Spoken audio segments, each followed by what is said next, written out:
മത്തായി 6:1-11 വരെയുള്ള വാക്യങ്ങൾ. മനുഷ്യർ കാണേണ്ടതിന് നിങ്ങളുടെ നീതിയെ അവരുടെ മുമ്പിൽ ചെയ്യാതിരിപ്പാൻ സൂക്ഷിപ്പീൻ. അല്ലാഞ്ഞാൽ സ്വർഗത്തിലേക്കുള്ള നിന്റെ പിതാവിൻ്റെ പക്കൽ നിങ്ങൾക്ക് പ്രതിഫലമില്ല. ആകയാൽ ഭിക്ഷ കൊടുക്കുമ്പോൾ മനുഷ്യന്മാർ മാനം ലഭിപ്പാൻ പള്ളികളിലും വീഥികളിലും കപടഭക്തിക്കാർ ചെയ്യുന്നതുപോലെ നിന്റെ മുമ്പിൽ കാഹളം ഊതരുത്. അവർക്ക് പ്രതിഫലം കിട്ടിപ്പോയി എന്ന് ഞാൻ സത്യമായിട്ട് നിങ്ങളോട് പറയുന്നു.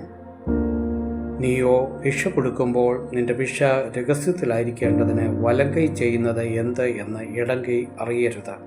രഹസ്യത്തിൽ കാണുന്ന നിന്റെ പിതാവ് നിനക്ക് പ്രതിഫലം തരും.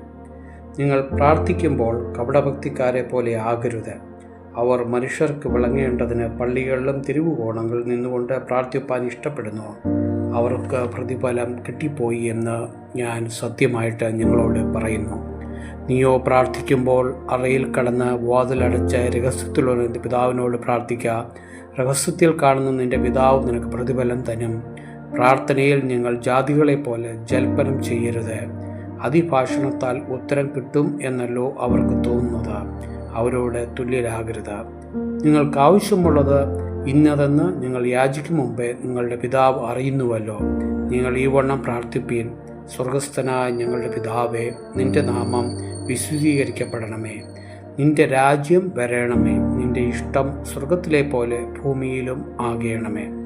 ഞങ്ങൾക്ക് ആവശ്യമുള്ള ആഹാരം ഇന്ന് ഞങ്ങൾക്ക് തരണമേ. ഞങ്ങളോട് കടക്കാരോട് ഞങ്ങൾ ക്ഷമിച്ചിരിക്കുന്നത് പോലെ ഞങ്ങളുടെ കടങ്ങളും ഞങ്ങളോട് ക്ഷമിക്കണമേ. ഞങ്ങളെ പരീക്ഷയിൽ കടക്കാതെ ദുഷ്ടതയിൽ നിന്ന് ഞങ്ങളെ വിടുവിക്കണമേ. രാജ്യവും ശക്തിയും മഹത്വവും എന്നേക്കും നിനക്കുള്ളതല്ലോ. നിങ്ങൾ മനുഷ്യരോട് അവരുടെ പിഴകളെ ക്ഷമിച്ചാൽ സ്വർഗസ്ഥനായ ഞങ്ങളുടെ പിതാവ് ഞങ്ങളോടും ക്ഷമിക്കും. ഞങ്ങൾ മനുഷ്യരോട് പിഴകളെ ക്ഷമിക്കാഞ്ഞാലോ ഞങ്ങളുടെ പിതാവ് ഞങ്ങളുടെ പിഴകളെ ക്ഷമിക്കുകയില്ല.